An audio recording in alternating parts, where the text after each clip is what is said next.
Pro Raul, né, que, assim, tem sondagens, tem propostas, o Corinthians gastou muito dinheiro com ele, 5 milhões de dólares, para tirá-lo do Toluca do México, e é muito difícil recuperar esse investimento. Ninguém vai pagar 5 milhões de dólares, ainda mais na cotação atual do dólar, mais de 30 milhões de reais, para ter um jogador como o Pedro Raul. Ele precisa estar em cima, ele precisa estar num altíssimo nível para voltar a ser cogitado por um valor considerável, né? Porque senão você não recupera o investimento.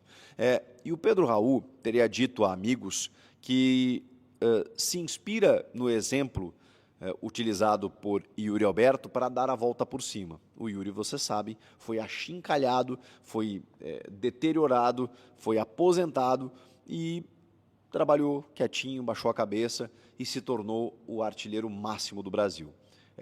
Foi uma vitória e tanto do Yuri. Quer dizer que o Pedro Raul vai passar pelo mesmo processo? Não sei. O Yuri teve oportunidades, isso é inegável. O Pedro Raul não tem. E acho que ele perdeu muito espaço, inclusive para o Héctor Hernandes, que pouco jogou um jogo contra o Juventude lá em Caxias, depois um jogo contra o Flamengo na Neoquímica Arena e em seguida machucou. Mas e aí? O Pedro Raul vai ter mais oportunidades? Vai conseguir demonstrar esse futebol a ponto de permanecer, cair nas graças e tudo mais?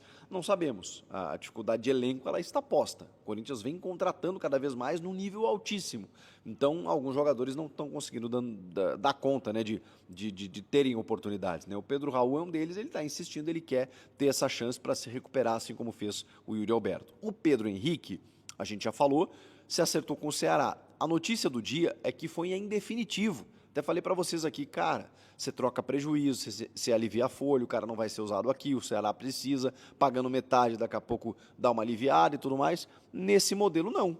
O Pedro Henrique está indo e se acertando em definitivo com o Ceará, ou seja, não é mais jogador do Corinthians. E a crítica aí é porque o Corinthians cede o Pedro Henrique, mas sem nenhum valor.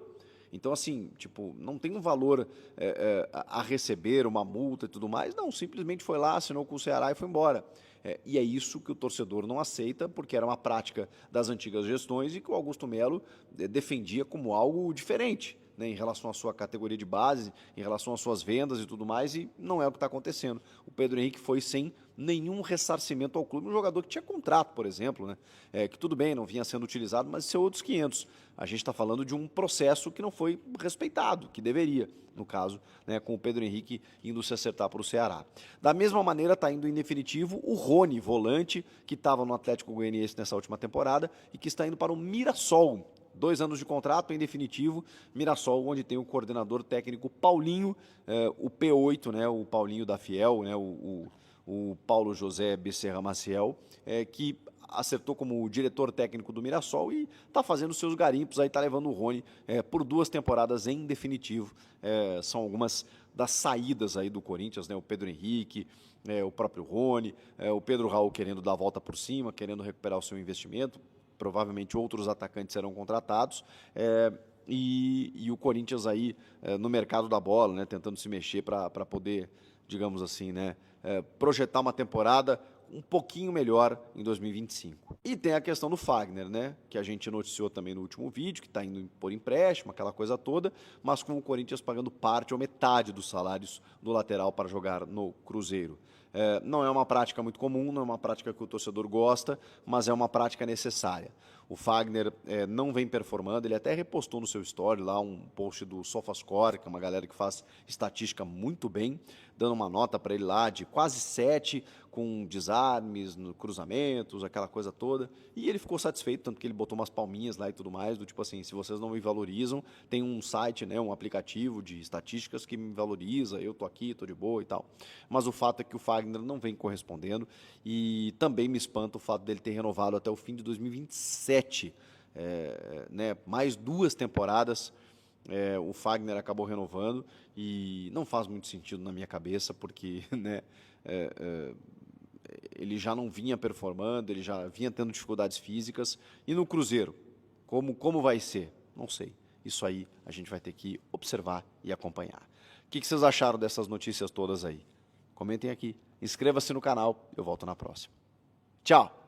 Claro, e começar pela questão do filho do Fagner, né? Deixa o like aqui. O filho do Fagner, ele vai embora com o Fagner? Quem quer isso é o Fagner. O Fagner não quer abrir mão, né, de ir para o Cruzeiro e não quer abrir mão de levar o seu filho de 14 anos. Aliás, Corinthians e Cruzeiro vão rachar, né, o salário do Fagner, que isso é uma vergonha, né, que foi, mas depois a gente fala isso no programa ao vivo, porque por que renovou? Por que renovou 2 anos? Renovou para pagar agora para ele jogar no Cruzeiro? É inadmissível, o Fagner ficaria livre agora, poderia acertar com o Cruzeiro.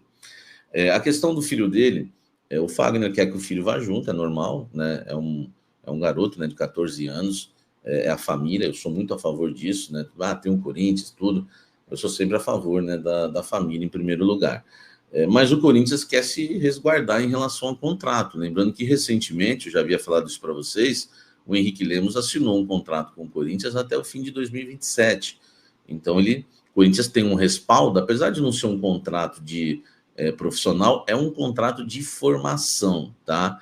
E não é tão simples assim para o Cruzeiro levar o Henrique Lemos. É claro que para quem tem dinheiro não vai ter problema nenhum, tá? Caso decidam retirar o Henrique do Parque São Jorge, o Cruzeiro teria, né, que pagar aí um gasto que o Corinthians teve 200 vezes, né? A multa seria 200 vezes equivalente ao que o Corinthians gastou com o Henrique Lemos nas categorias de base, segundo a lei, tá? No artigo 99, no inciso no 5º, né? Inclusive tem uma matéria no Timão muito legal que explica bem isso. Eles fizeram até uma conta lá, e que se, por exemplo, o filho do Fagner custou aí cerca de 5 mil, 5 mil reais aí nesses anos em que esteve no Timão, o Cruzeiro teria que pagar aí mais ou menos 1 milhão pelo atleta. Então eu acho também que não vai ter muito problema caso o Cruzeiro realmente está levando o Fagner, queira ficar com o filho do Fagner, o Henrique Lemos, que é uma grande promessa do futebol brasileiro e das categorias de base do Corinthians. Tanto é uma grande promessa que o Corinthians não quer, né, liberá-lo facilmente. Mas se tiver que pagar, por exemplo, 1 milhão, eu acho que o Luizinho lá, o homem... É Luizinho, sei lá o nome do camarada lá, o homem da grana lá em Minas, né, em BH. Deixa o like aqui, comente se acha que o filho do Fagner vai embora. Comente aqui embaixo. Você sabia que o Breno Bidon está na mira de grandes clubes europeus? Eu falei isso para vocês, que tem chegado algumas sondagens, tá? Tanto diretamente à diretoria do Corinthians como aos representantes do Breno Bidon, mas não chegou nenhuma proposta, mas pode chegar uma grande proposta. E o que falaram, né, eu trouxe com exclusividade na última semana, nessa semana, na verdade, né, que um grande clube da Europa está interessado no Breno Bidon. Hoje surgiu a informação, né, da imprensa espanhola, tá? O jornal Sport, né, renomado, o jornal lá da Espanha, publicou uma matéria dizendo que o Breno Bidon, tá, volante do Corinthians, está na mira do Barcelona. Segundo a reportagem, o Barcelona acompanha já o Breno Bidon há algum tempo, ressalta a qualidade técnica, inclusive que ele pode jogar de camisa 10, mas pode jogar de 8, de 5, enfim, jogando também numa segunda linha, do lado esquerdo, no meio, enfim. O Barcelona, né, está de olho no Breno Bidon. Então, é um jogador que interessa a grandes clubes europeus e pode, né, ser aí o jogador hoje mais valioso do Corinthians, que o Corinthians tem mais chance de ganhar uma grana. Vamos aguardar durante essa janela. Eu sempre gosto de repetir, para o Yuri Alberto não chegou nada apesar das sondagens, o Breno Bidon tem muitas sondagens, por enquanto nenhuma proposta oficial. Por quê? Porque a janela forte deles é do meio do ano. Enfim, então, até o meio do ano, acho que o Corinthians tem mais chance de permanecer com o Bidon e com o Yuri. Mas é bom sempre ficar de olho aberto e a gente ir acompanhando para vocês no noticiário informando, tá? Deixa o like, comente aqui embaixo e fale de Breno Bidon. Você sabia que o Luciano Acosta deu uma entrevista ao argentino e falou que quer jogar no Corinthians, meu amigo? E vou te falar e vou mandar a real para vocês, viu? Ele meio que deixou claro isso, tá? Ele disse o seguinte, abre aspas, tá? Essa não é a aspa mais forte, mas eu vou chegar nela. Você sempre quer estar em grandes times, tanto o Boca quanto o Corinthians, porque o Boca também está interessado. São protagonistas nos torneios que disputam. Mas deixo tudo nas mãos do meu agente. Procuro não ouvir ou ver nada. Cuido de estar com a minha família. Mas depois ele dá uma aspa mais forte. Times como o Corinthians, por exemplo, seduzem. Estou interessado no Campeonato Brasileiro. Sei que tem um contrato com o Cincinnati, mas o que é melhor para minha família e para o clube decidiremos juntos e faremos acontecer da melhor maneira, tá? Então, continua forte o interesse do Luciano Acosta. Eu vou tentar, durante essa semana, trazer o que o Corinthians pretende fazer, já que não é um jogador também barato, tá? O meio argentino, ele é baixinho, né? O Luciano Acosta já tem 30 anos, tem 1,60 m, né? 1,60 m o Luciano Acosta, né? Piticutito, né? Piticutito, tipo um Soteldo da vida, e é muito bom jogador, tá?